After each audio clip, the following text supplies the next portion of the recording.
out on some lousy day. I didn't order the day. There's mic on now? Yeah. Okay. If I stand behind there, you can't see me, so I guess it's a toss-up.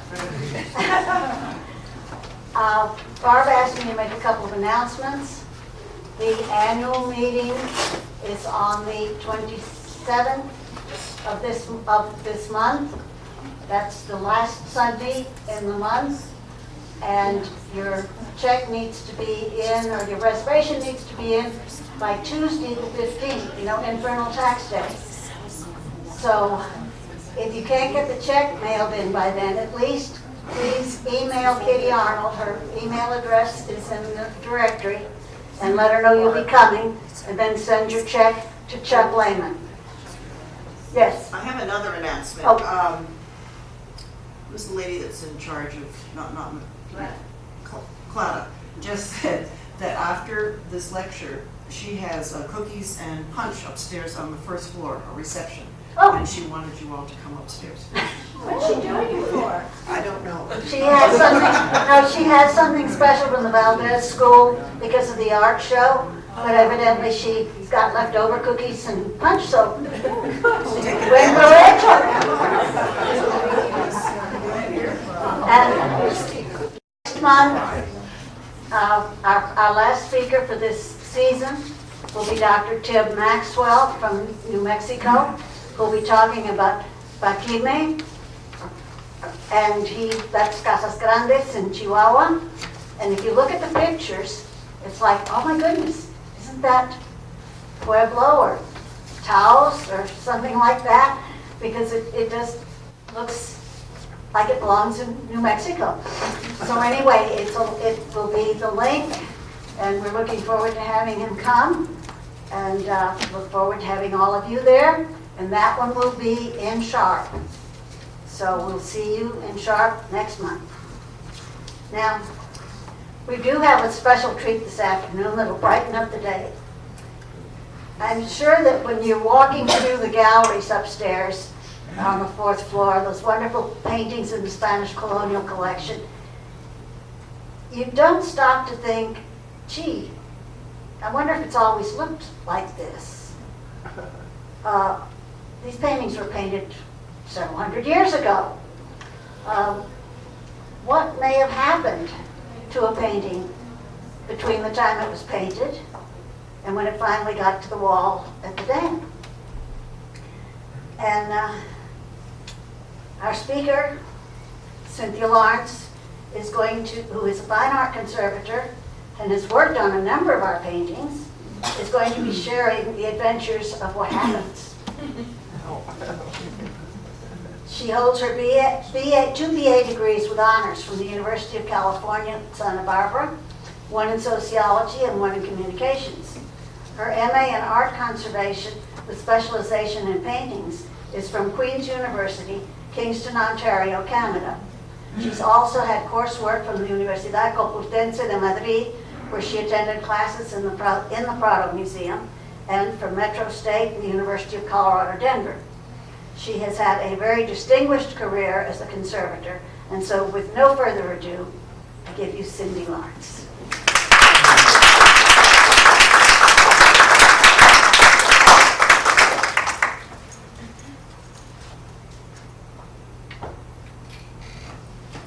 This one. Thank you. Is that okay, volume-wise? All right. Okay, good afternoon. It's been a great pleasure and honor to be able to help conserve paintings from the Spanish Colonial Department of the Denver Art Museum, and to be able to share some of my experiences in their conservation with you today.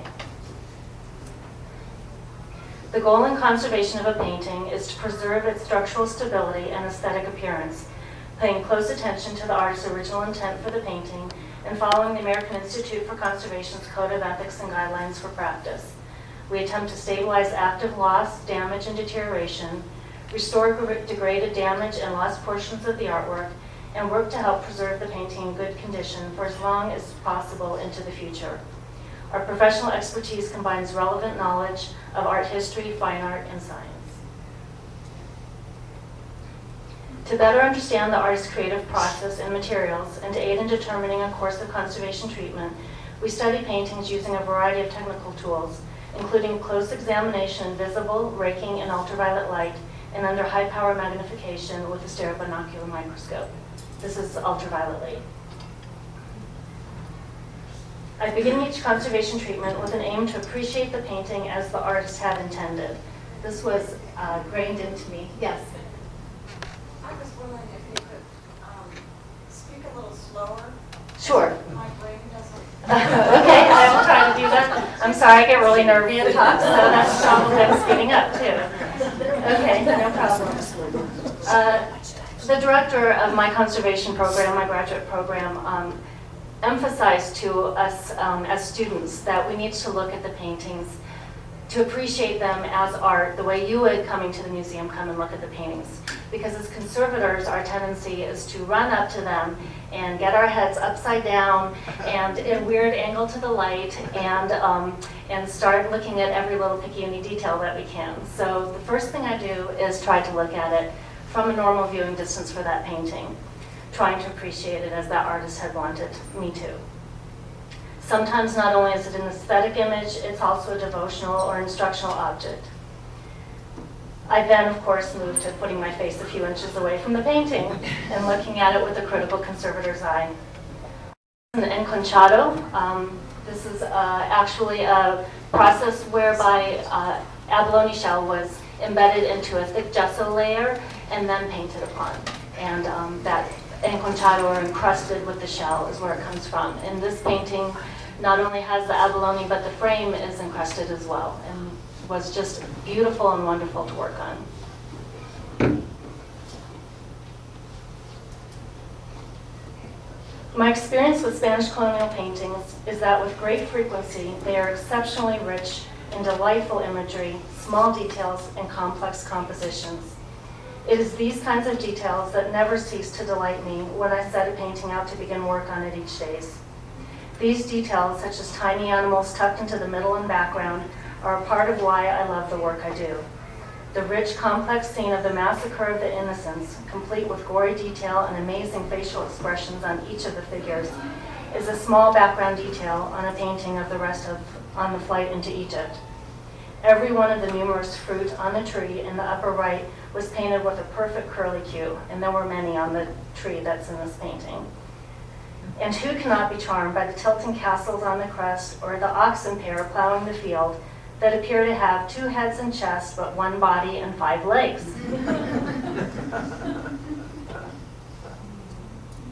Using various analytical tools, I continue an examination looking more closely at compositional details, the manner in which the media was handled, and for signatures, inscriptions, stamps, and labels, and I determine the painting's construction as a multi-layered object, including a support system, a ground and preparation layers, image layers, and surface coatings, in addition to any later additions or restorations. These images are of the earliest known New Mexican painting, Our Lady of the Lakes, from the New Mexico History Museum.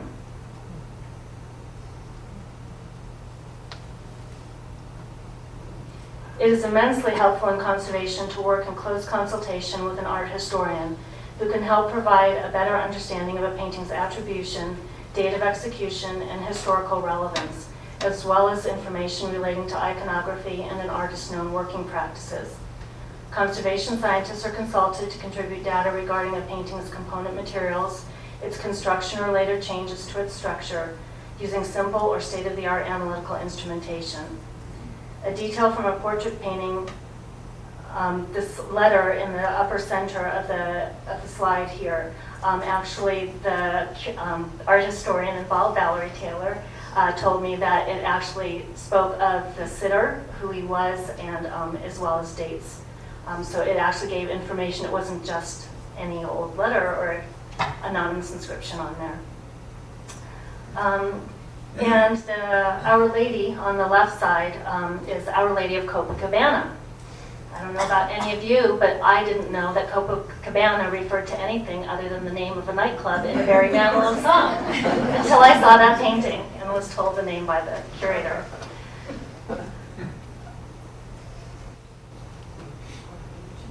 This is one of my favorite illustrations of the use of scientific aids in the examination of paintings.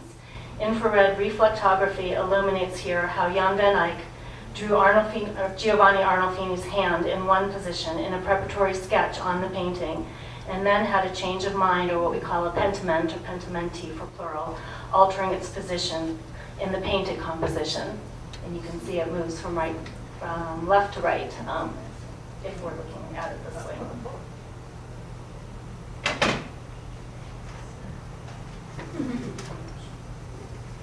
After gaining a good understanding of a painting's original structure, I turned to examining its present condition, determining how the painting may have changed over the course of its existence.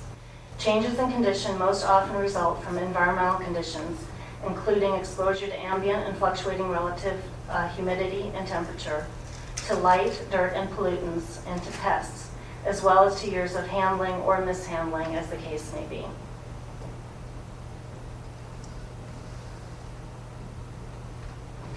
Often, typical condition issues in a 200 to 400-year-old painting include accumulations of accretion such as surface dirt and grime, soot and tobacco tar, degraded and discolored varnish layers, localized loss and damage to the image layers and or support layers, planar deformations of the support, and previous restorations. This example of Botticelli's portrait here is from the Denver Art Museum's European collection, and is a little bit more typical of the kind of condition that paintings conservators would see on a much older European painting of the same age as some of the Spanish colonial ones that tend to be in not quite as great condition. And here's one of those examples. My experience working with Spanish colonial paintings illustrates that while they exhibit many of these typical condition issues, ones that would often be found with European paintings of a comparable date, they often present additional, less common, and more problematic condition issues, such as several layers of varying and atypical surface coatings, interlayered with heavy grime, considerable loss of media and planar deformation, sometimes, for example, the canvas having been removed from the auxiliary support, the stretcher or the strainer. Creases. Planar deformations means movement of the piece out of its plane. So if you have a stretched canvas, it's relatively flat on that stretcher and in tension. So if you dent it, or if you have a bulge, if it's torn and it pushes away, we would call any of that planar deformation. Warp in a wood panel. Usually, almost always, it's convex to the painted surface, and it is along parallel with the wood grain. So if you have a vertical wood grain, your work is going to go this way. If you have a horizontal wood grain, it's going to go this way. So yeah, planar anything deformed out of plane, basically. Yeah. And I've seen many of these paintings, it seems, in Spanish colonial that have, even if they are on stretchers or strainers, they're not original, and they have these marks from creases or folds from having been taken off at some point and folded to be stored or transported. I've seen this on paintings from the Aleutian and Pribilof Islands, Russian icons that were taken there.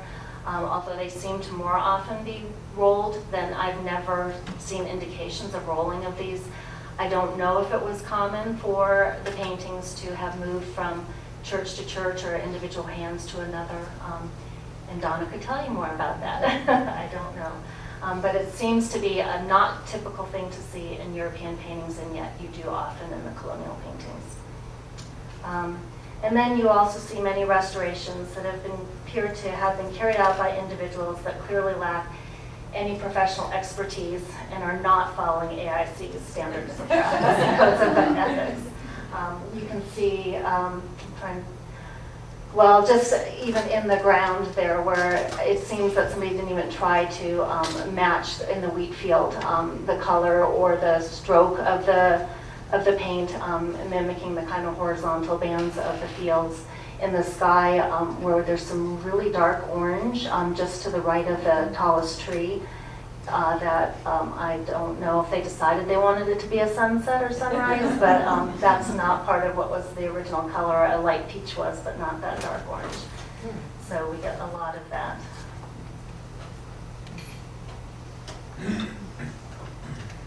On this flight into Egypt from the New Mexico History Museum, covering the original paint layers was residual grime, followed by a coating of hide or collagen glue.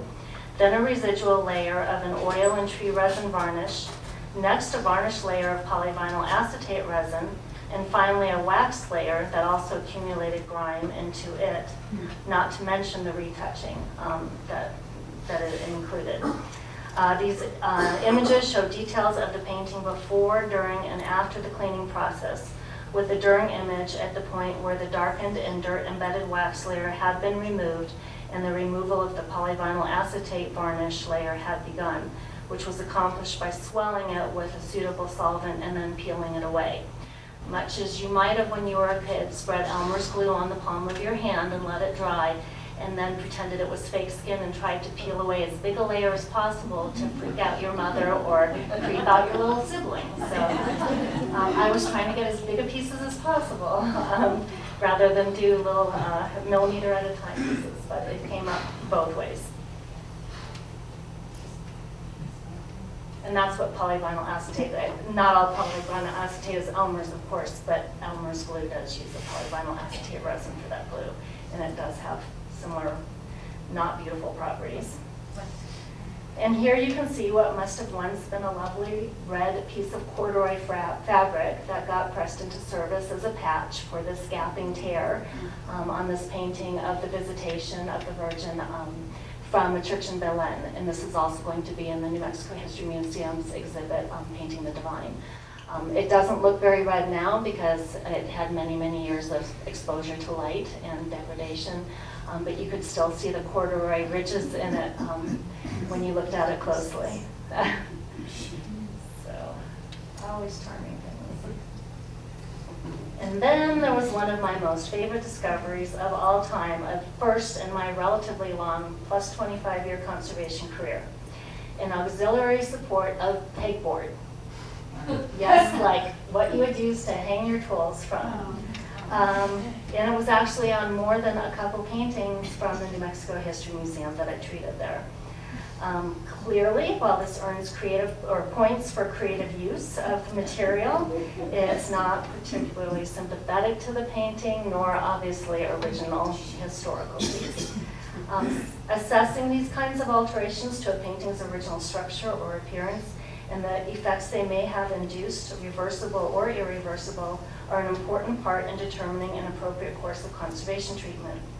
Any tacking edges that had ever existed originally on this painting had been cut away, and then the painting was taped onto the backside of the pegboard. That is some kind of that fiber embedded packing tape that has those long stringy things in it. Did not come off easily. And even though they had already cut it smaller, the board was not sufficiently tall as to allow the entire face of the painting to be visible on the front, and so the bottom edge had a good 3 to 4 inches folded over and onto the back of the pegboard. So one of the first things to do was to get this off the pegboard, to flatten out that fold, and to put the painting onto a new stretcher that was of appropriate size to get the image as much on the face as possible. There was a little glitch in that beautiful gold leaf frame, hand-carved and gilded frame. The curator wanted to keep with the painting as far as they knew, if not original. It was historical and appropriate for the piece. And the painting's rabbet did not accommodate a larger size. So it was decided that to have the frame rabbet routed out to make a bigger opening on the back so the stretcher could fit in it, even though you can't see a whole lot more of the image once it's framed. In its frame, a curator or art historian can always get it out and look at the bottom edge of it, and there's no damage occurring from having kept it in its folded state. That particular painting won the nickname of Ice Cream Baby Jesus.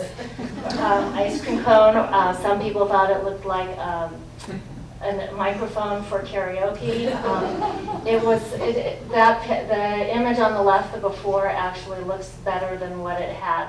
It was much darker, and it just seemed with the busy flowering composition of her dress and the darkening that what always, as soon as you walked into the room, what you saw was just the white of that the lace or undergarment of Jesus' undergarment in the middle of his triangular shape, and then his head with the round, the fabric around it. So he looked like an ice cream cone to me, but I hope that's not too sacrilegious. So that being said, in regularity with these sometimes surprising or particularly sad condition issues that are often seen on Spanish colonial paintings in comparison to their counterparts, I believe that we had motivation for Donna's suggestion for the title for the talk. And so here's Denver Art Museum's portrait of Jose Antonio Galibert y Garces by Valentin Arcia. Before treatment, the presence of a moderately discolored varnish and extensive pinpoint paint loss on the high points of canvas weave that spread across the sitter's face seemed to give the gentleman the appearance of having had a bit of a bad spray tan. So we definitely wanted to try to solve that problem. It also had areas of restoration that had gone milky or were just not very accurately representing the color of the surrounding original paint. The varnish, even though it wasn't significantly discolored, it was very poorly saturating of the paint layers. The varnish actually plays a role in changing the refractive index of the paint layers and allows you to see the darks with more depth in them. The light actually goes through them more before it ever bounces back to you.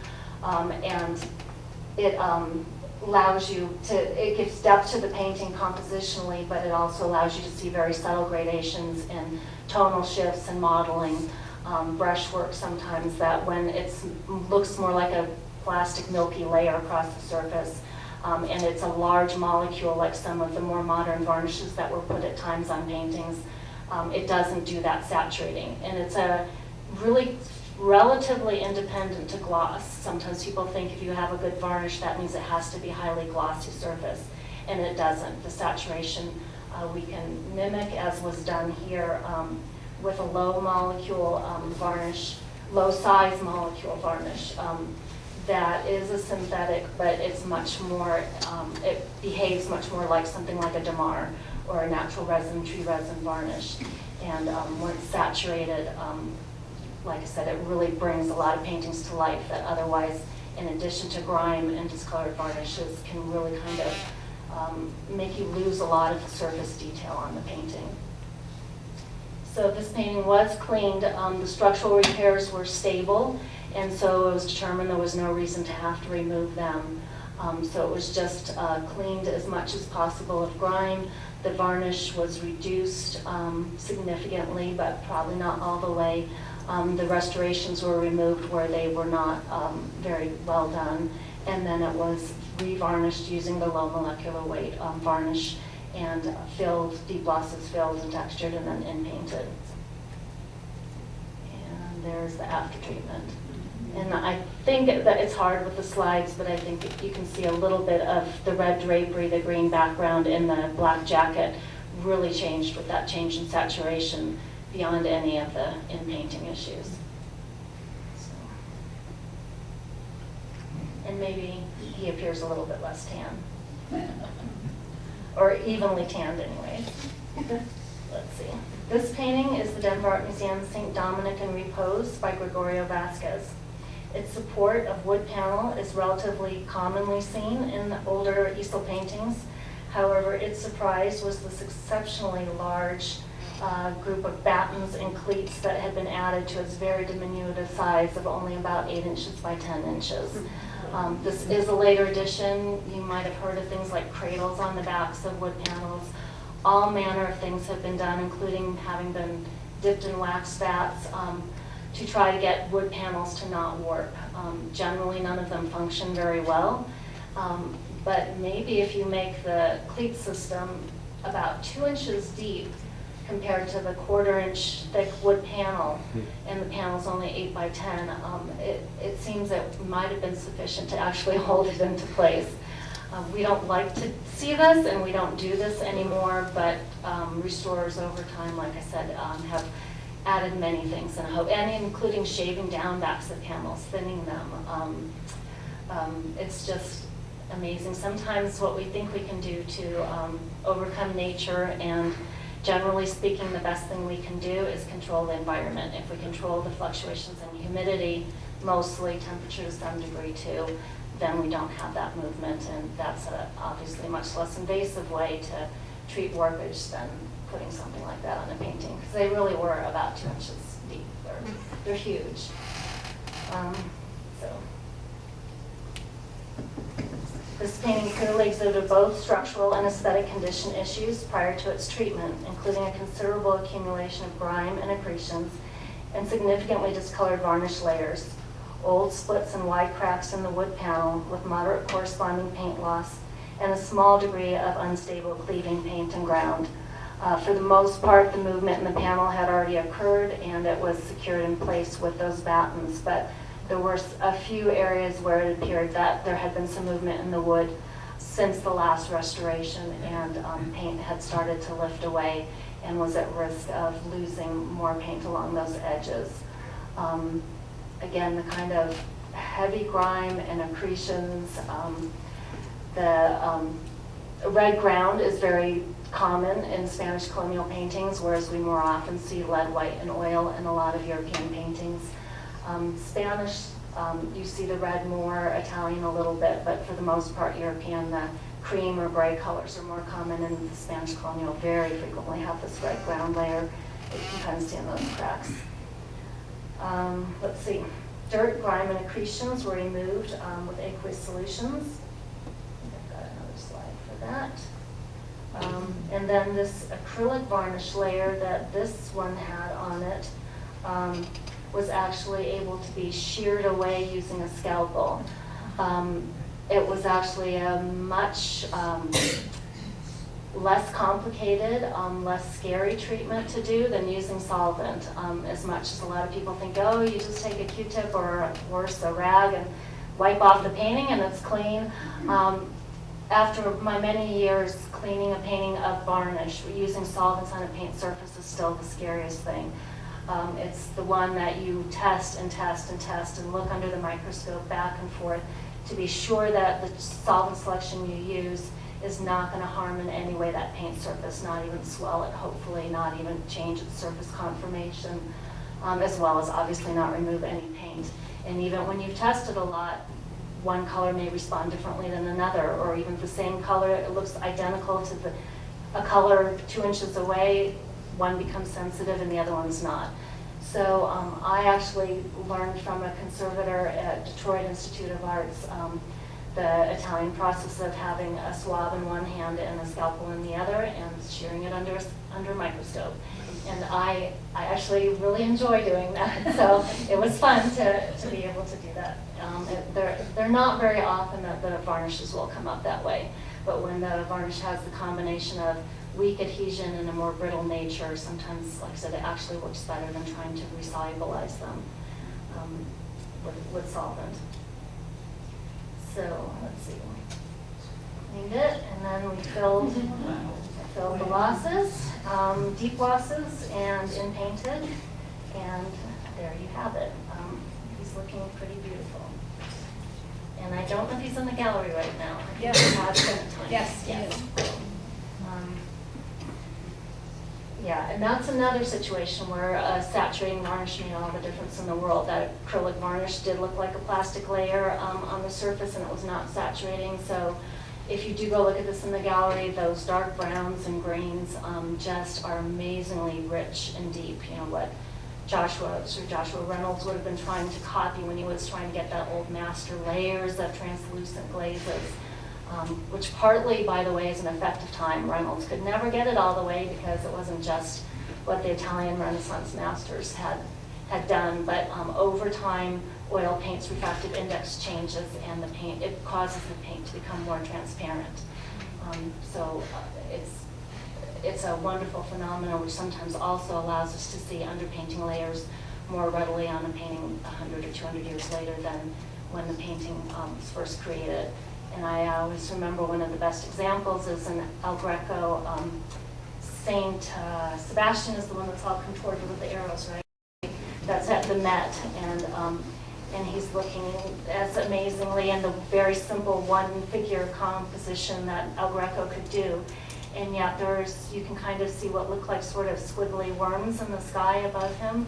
And El Greco painted the figure without the background and then cleaned his brush on the canvas at the top, continued painting, and then painted his background over that. And now the background is not completely obscure where he was just wiping off his brush on the canvas. So, you get to see fun things like that and learn about why they happen.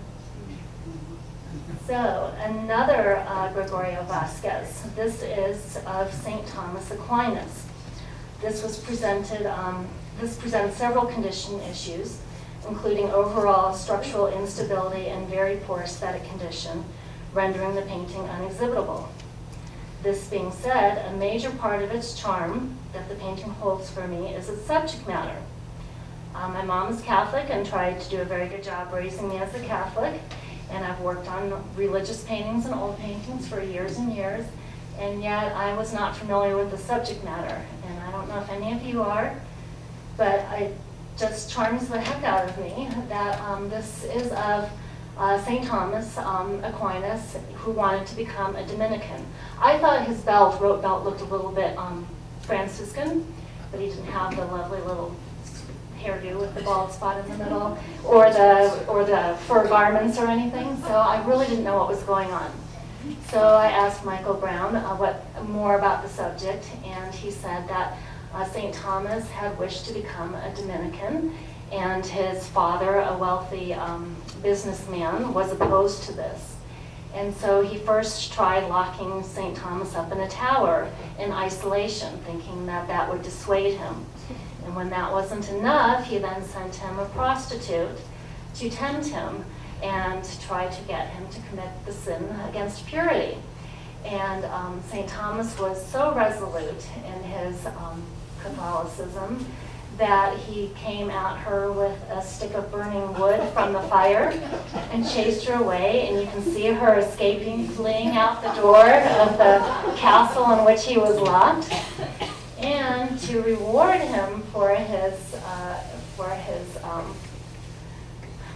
what should I say, his not succumbing to temptation, I don't know how to put this, angels rewarded him with this girdle of purity, or belt of chastity, invisible belt of chastity. And that's why you kind of see the belt and you kind of don't, I suppose, is because it was supposed to become an invisible belt of chastity.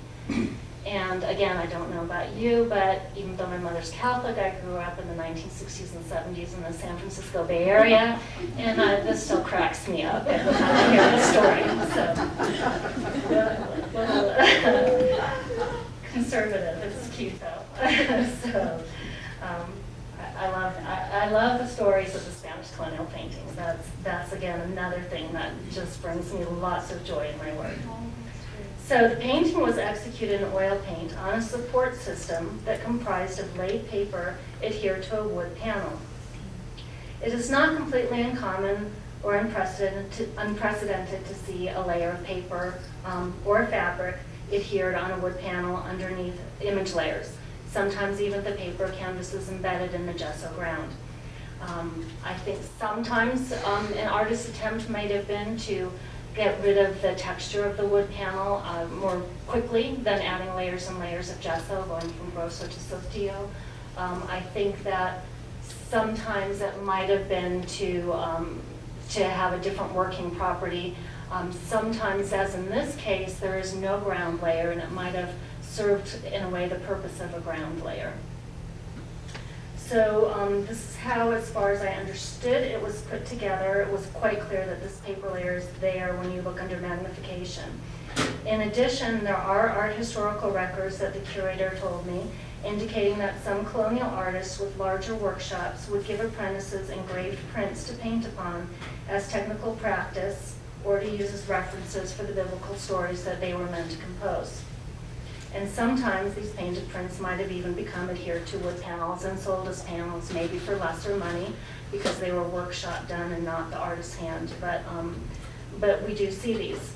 So there was some question as to whether this painting was the hand of Vasquez himself, especially being that there was so much discolored varnish, tobacco tar, and surface dirt and grime on the painting. The varnish was actually quite thick as well as being discolored.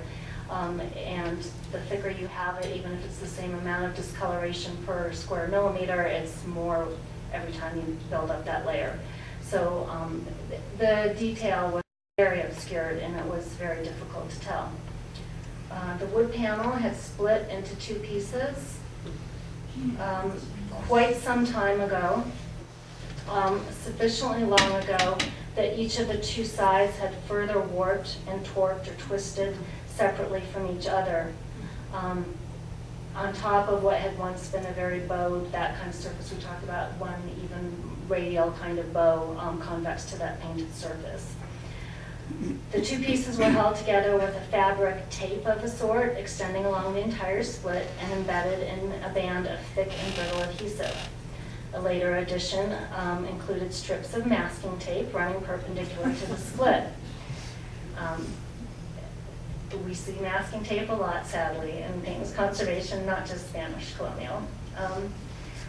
In spite of these repairs, the two pieces could still move against each other. They were not held in place. The glue that had been on there was not functioning, and anything on the back was keeping them from just coming apart, but it could still move. They could still move against each other, risking further damage, potential further damage along that edge where they would abrade and rub. So the painting was completely not exhibitable in this condition. It had to just be laid flat in a tray and held there. In addition to the split in the panel, there was indication of other movement in the wood grain, microscopic and macroscopically, which is not uncommon. Of course, just because you have a split doesn't mean nowhere else in the painting moved. That one big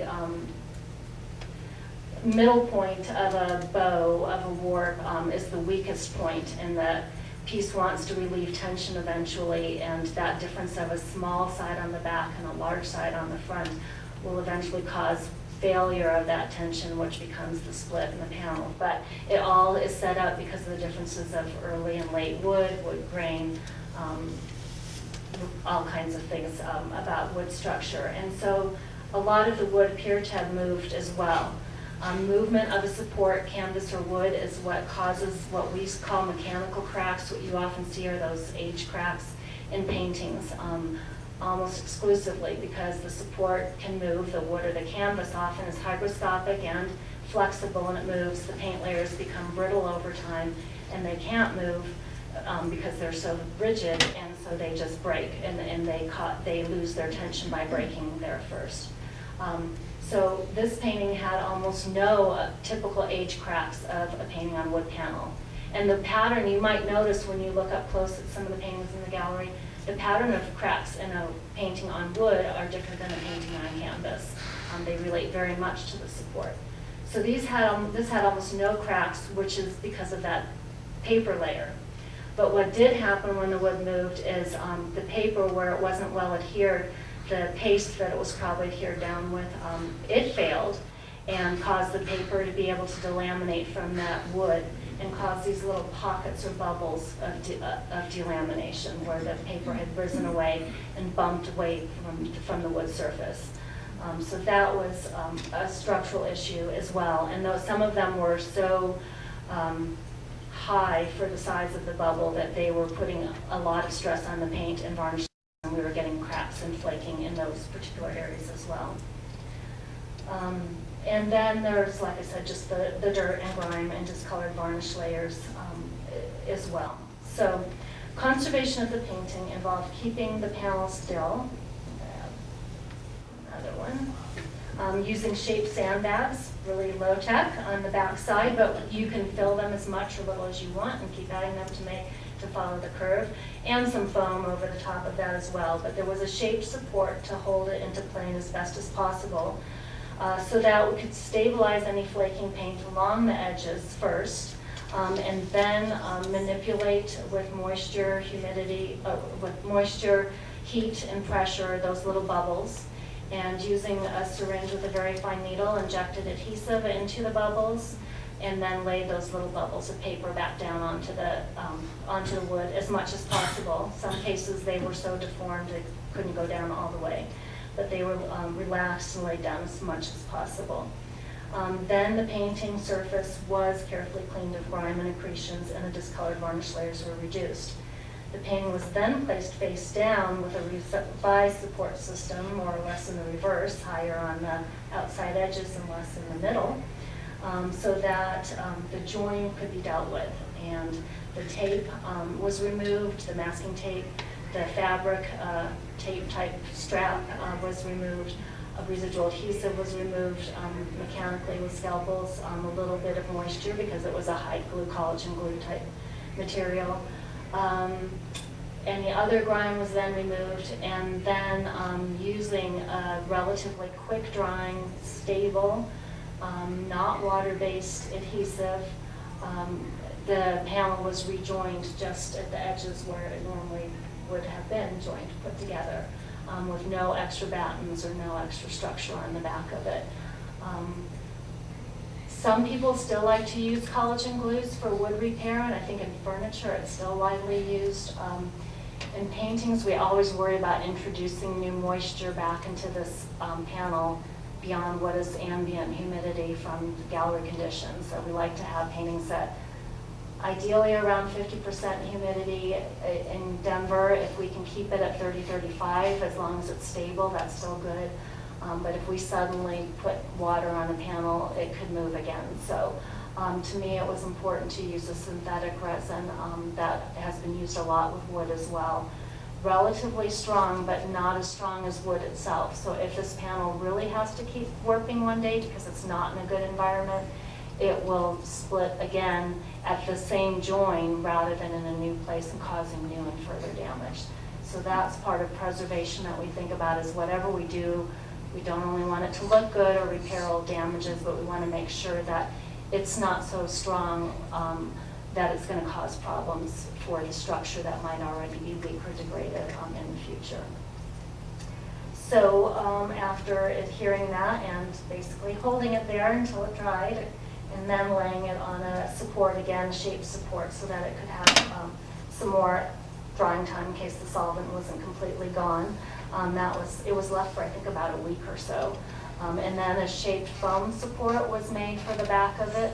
And when it got framed, the framer and mount maker here, Steve, made a special frame with a liner that follows the curve of the painting to make it less noticeable in its frame. You've probably seen sometimes paintings where the corner's moving way away from the frame rabbit, you see light coming from behind.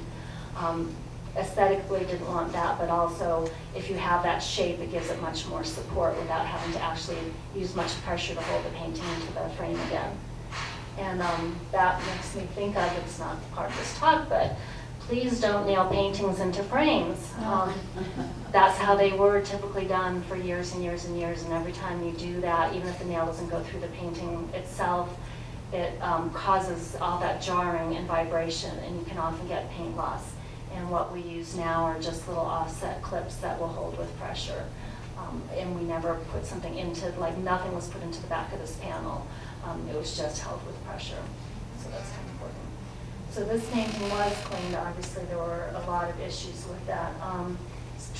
More traditional kind of solvent way.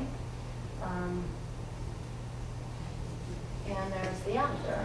You can see a little bit of the warp again at the top where it's not in the frame, and you can even see the shadow on the top edge that the frame's making because of the panel having that warp and going back on the two sides, less on the top.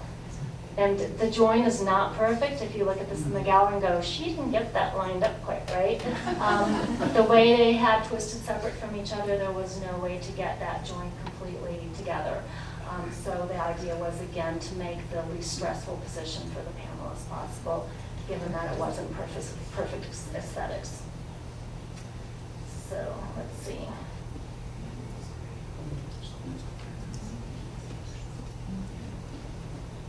Oh, so this leads us to one other positive that came out besides improving the aesthetic appearance. and helping preserve this painting in much more stable condition for future.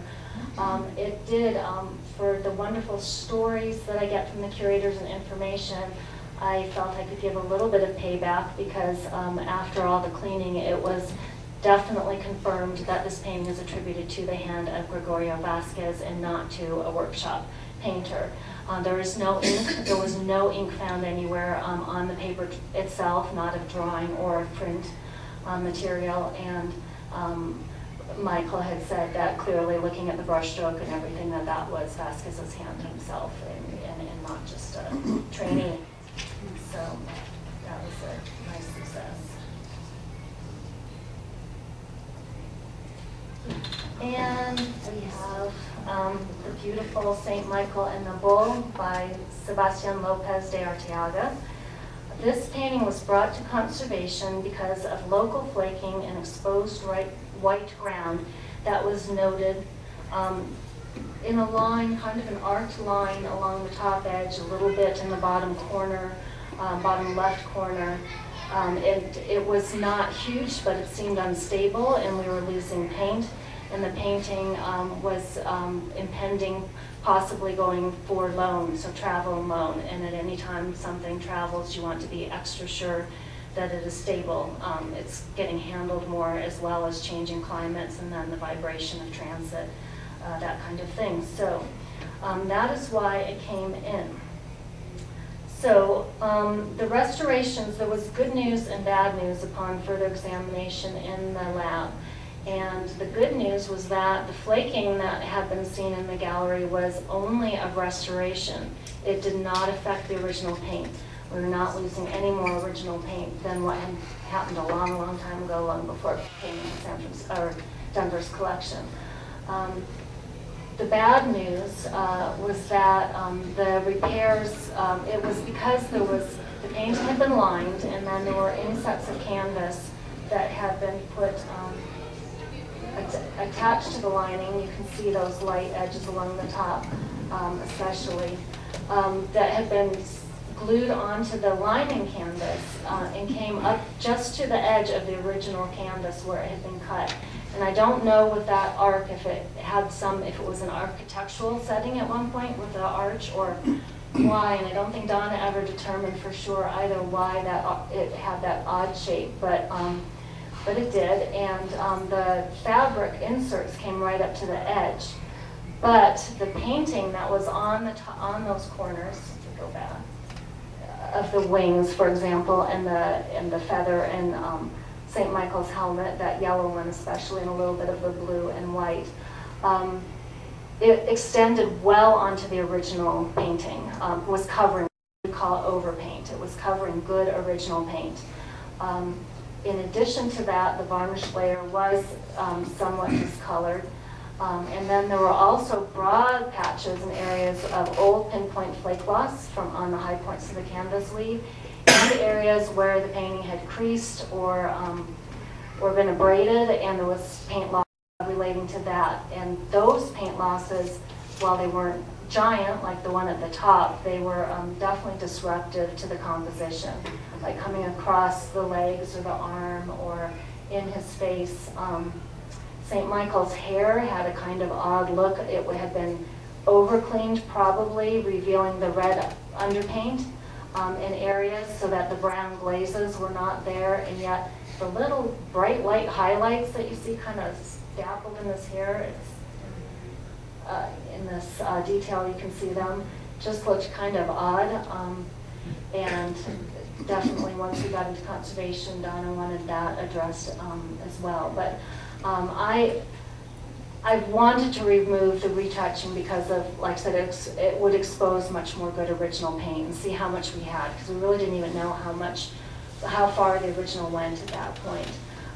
And the color, even though it wasn't a significantly yellowed varnish, a Mannerist type painting, it can make a big difference on blues when it shifts from cool to warm or the other way around, a slight shift.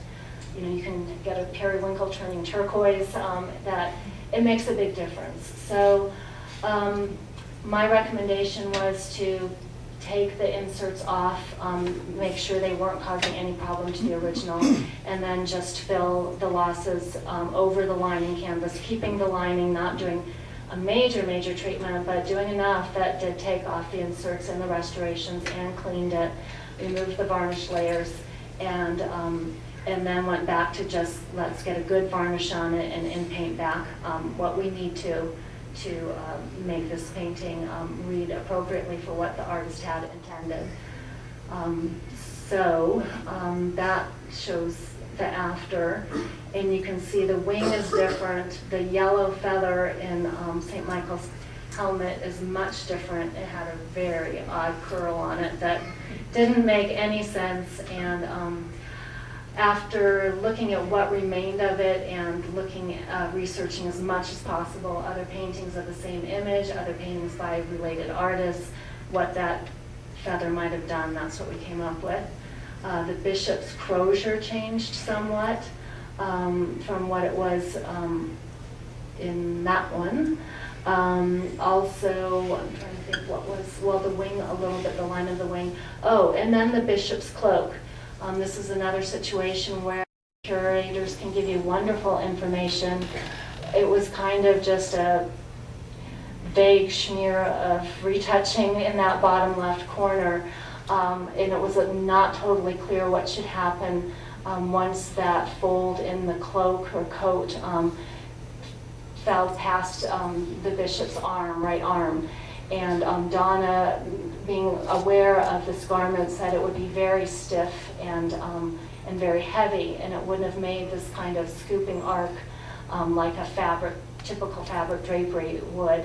And so it was brought to just have its fold over, but basically fall almost straight down, other than the fold, given that it was that kind of fabric, knowing that it was that. There was an inscription border on the bottom. It may even have been much wider. We don't know. I know Donna was having people look at it, but we could not figure out even close to enough of the lettering that it would be ethical to recreate any kind of lettering.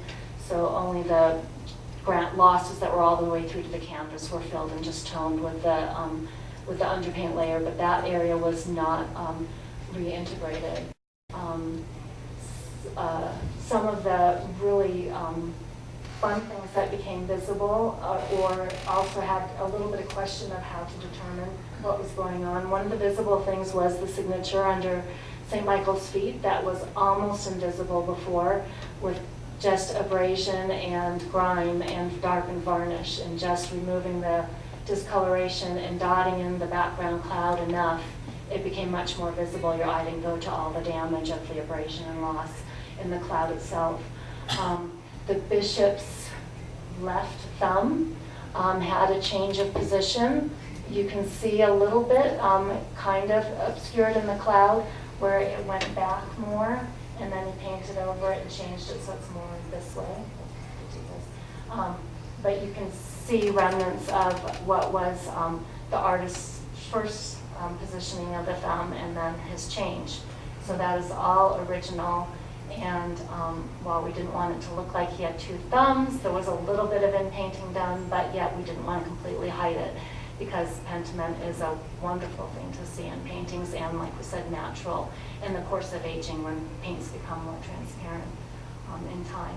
There's also, I don't know if it shows in this, but the bull's right front leg, it had a change of position as well. It was bent down more and then got moved upwards. And one of the things that was trying to figure out was whether the man laying on the ground had a bald head or hair, because it was absolutely perfect bit of loss right on that top of his head, and not enough to tell which way to go with it. So it's kind of a little bit of neither here nor there kind of thing, where you can read it as you want. Again, my goal, I had this made visible to me, made very clear to me. Recently I went to the San Diego Fine Art Museum, and everything in the collection just read beautifully, everything. Not as though it looked like it came out of the conservation lab yesterday or brand new, but not where you went, ugh, its condition, it makes it so hard to appreciate this painting because its condition sucks. It was just, its condition was a non-issue, and that to me is the best way for a conservator, especially of icons, retablos, colonial art, where the religious iconography is sometimes, and some of the history is very important. And it's not just an aesthetic image, and yet it is an aesthetic image, that I want to do the least possible of treatment to these in order, I want to stabilize them, I want to preserve them, but aesthetically I want to do the least possible to make them read well as the artist had intended for these paintings to appear, but without trying to get them to look brand new. I just want the image to come to life as they so beautifully do, that these artists were so skilled at doing on their own. So that is where we went with that one. And finally, that brings us to the painting that also inspired the second half of the title, of the major fly specks. This is the one I most recently treated from DAM's Spanish Colonial Department. It is a beautiful painting filled with amazing details, and it had no auxiliary support. It had no stretcher or strainer. Whatever the canvas was on was missing. Probably a stretcher or strainer of some type, but that was gone. So again, could not be exhibited just because of structural issues, even if aesthetic issues were not a condition or a problem. So let's see, we have considerable loss of paint and ground scattered overall, especially near the sides. And the surface was coated with considerable grime and an especially heavy accumulation of accretions. Many of these accretions being fly specks. Fly specks are regularly found on older paintings, European or otherwise American. It's not that big of a deal, but there seemed to be an absolutely inordinate amount of fly specks on this painting. So much so that I will admit that their abundance led me to ponder whether they couldn't be analyzed to determine something more about the painting's provenance. For example, does fly poop or vomit, I'm never clear which it is, vary based on the country that they lived in, the region, the mountains, the valleys? You know, would this have maybe traveled to Mexico or back to Spain, or was it only Peru, or things like that went through my head, of course, as I'm brainstorming in the middle of the night. So after gathering up the nerve to ask Denver Art Museum's senior objects conservator, who is with us today, Gina Lauren, about this, given that they obsess about body parts and things that come out of animals and things that us paintings conservators think are very gross, I thought I would ask her if the fly specks couldn't be analyzed for something. Well, she resoundingly and laughingly replied, "No, Cindy, that was not going to happen. Apparently, fly poo and vomit does not vary that much." So I kind of think there might be a metaphor somewhere in there about the differences between paintings conservators and objects conservators. But deep down in my heart, I know we're all the nerds of the art world, all as conservatives. So she doesn't get out of that. She's still a nerd too, along with me. So the main thing in this painting was to clean it, remove the grime, the accretions, fly specks and otherwise, remove or reduce the discolored varnish layers, to then get it onto an auxiliary support that would hold that canvas layer in plane and provide support for it. A pre-shrunk, very fine wove linen canvas where strips were made and adhered to the edges of this canvas, probably only about 1/4 of an inch in, using a low heat activated adhesive. You can vary your bond strength even by how much heat you use. And those were attached to the edges, and then they are what were used to stretch the painting over the stretcher and tack it to the stretcher, or in this case, staple it. I know a lot of people don't like seeing staples on the edge of paintings and like the old-fashioned tacks, but staples actually are a much more structurally sound way of attaching canvas, because you have smaller holes, and the way if you put them at diagonals, they bridge over so many more threads, going horizontal and vertical. I'm going opposite as I'm drawing it. vertical and horizontal, that you get much more, a better attachment for a painting that's under tension. So that was done, and then the painting was varnished, and then the fills and losses and painted.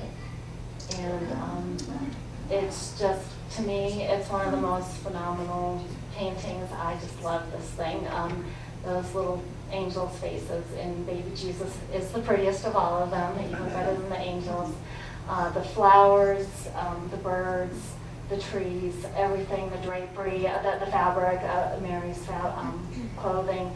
It just has all the classic elements of why I absolutely love Spanish colonial paintings. And there's some details of the afters as well. And it was a joy to work on. So, I would like to express my deepest gratitude to Donna Pierce, who played the lead role in opening up this path of immense and abiding passion for Spanish colonial paintings for me. I owe many thanks as well to Michael Brown, Valerie Taylor, Joseph Diaz, Rodrigo Rivera Lake, and Sarah Melching.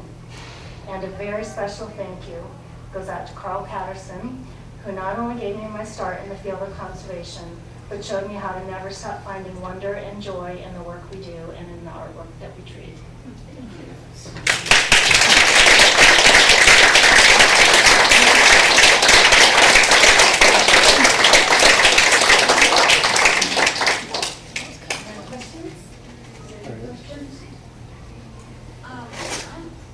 I think I can understand removing dirt and varnish layers, but I was wondering about actually applying paint back to the canvas, because it seems like there are tears, and it looked like the one painting was actually missing part of the painting in the refinished version. How do you go about painting it? And is that a decision that you make with the curator? What kind of paint? Most always in conservation, we do in-paint losses. We don't ever cover original paint, good original paint. The idea is to stick to the loss.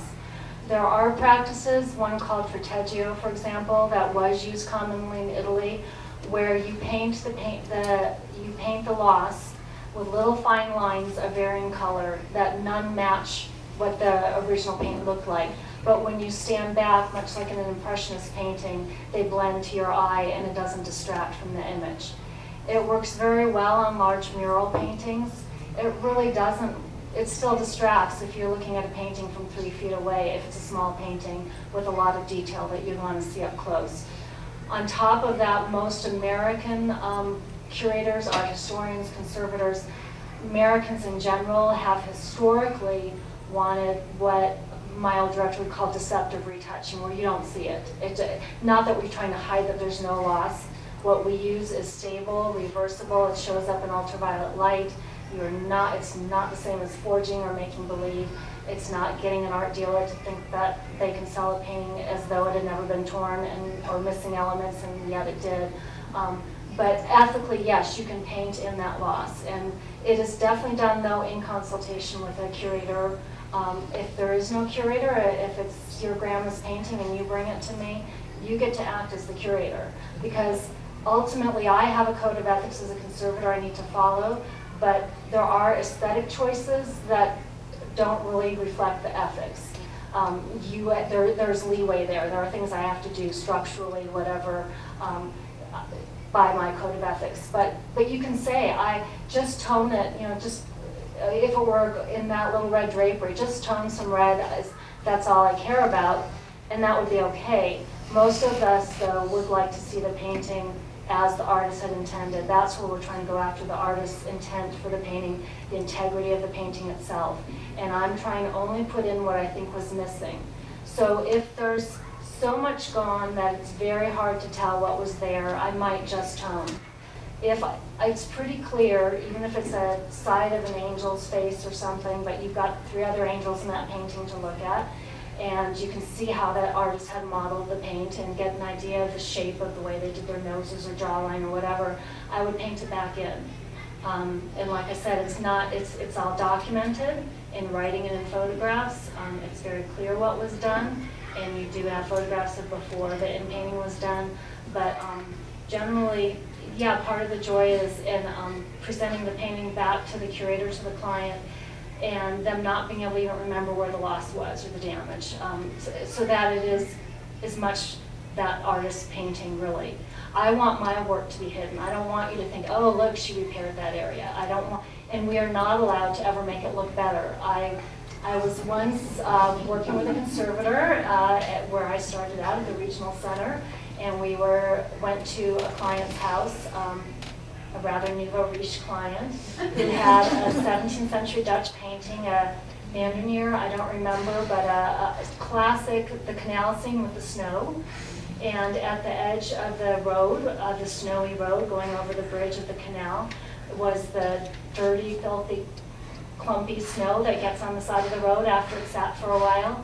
And this client didn't want a dirty varnish removed or dirt removed from the painting. They wanted the dirty snow painted out. And meanwhile, there's a dog pissing on the side of the road, and there's, the drunk guy or whatever. Classic Dutch, like I said, classic. But that's and that's a no. No, I can't do that. We don't change it to meet today's aesthetics, to meet my taste, to meet yours.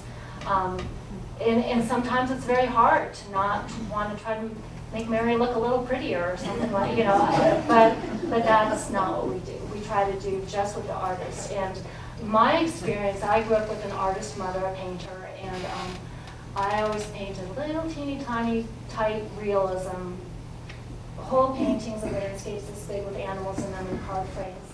And I sucked at the creativity part. When I went to college and took fine art classes and they said personify a shoe or create emotion with an inanimate object, I'm like, let me go paint the tree out there, or let me paint a portrait of you, or that kind of thing.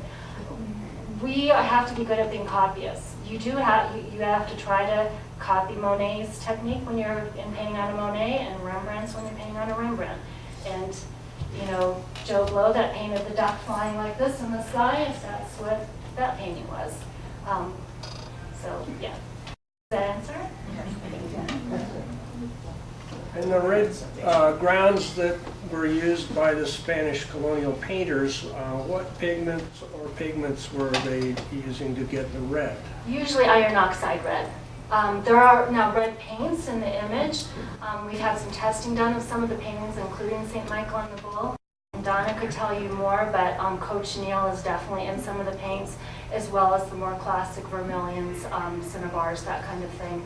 But the ground layers tend to be an earth red and iron oxide based red. Easy question. The last painting that you showed us, how big is it, and is it on view in the gallery right now? St. Michael and the Bull? No, the last Oh, one. the Virgin and Child, probably not yet, because it only went back a couple of weeks ago or so, a month ago, it's not long. Yeah. I assume it needs framing still. It'll be getting a frame and all. And how large is it? It's about, it was 20 by 30, I believe. Yeah, amazing for detail for that size painting. Like I said, it's the jewel box kind of look of, like I said, what I love to see in colonial paintings. How long does it take you to restore something? It really varies. Some things go pretty quickly. Rarely do these Spanish colonial paintings go quickly for me, and often I estimate about half the time it really takes me. So I make about as much as the barista that comes and interns with me. I would say,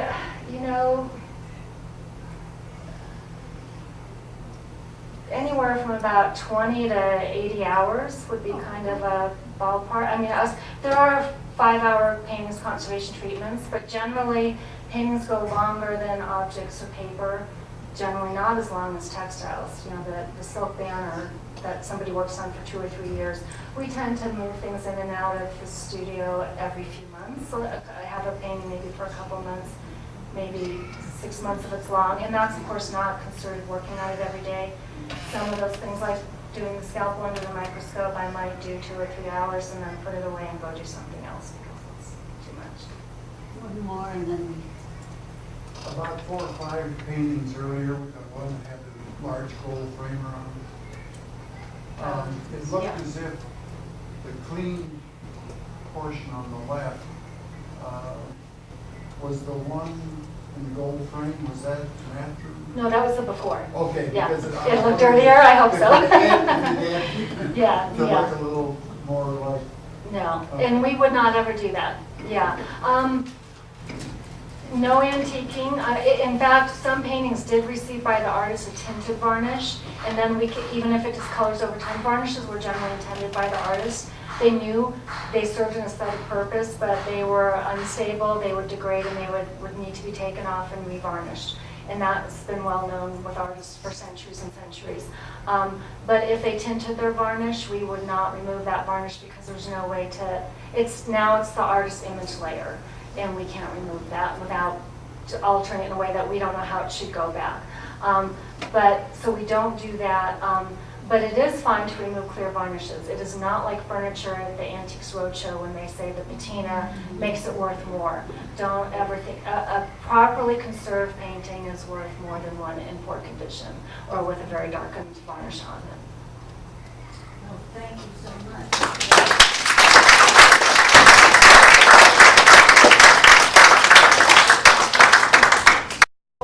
Is on view upstairs in the Mexico room, and both the little St. Dominic and the St. Thomas Aquinas are also on there side by side in the back of the Peru room. So go take a look at Cindy's handiwork.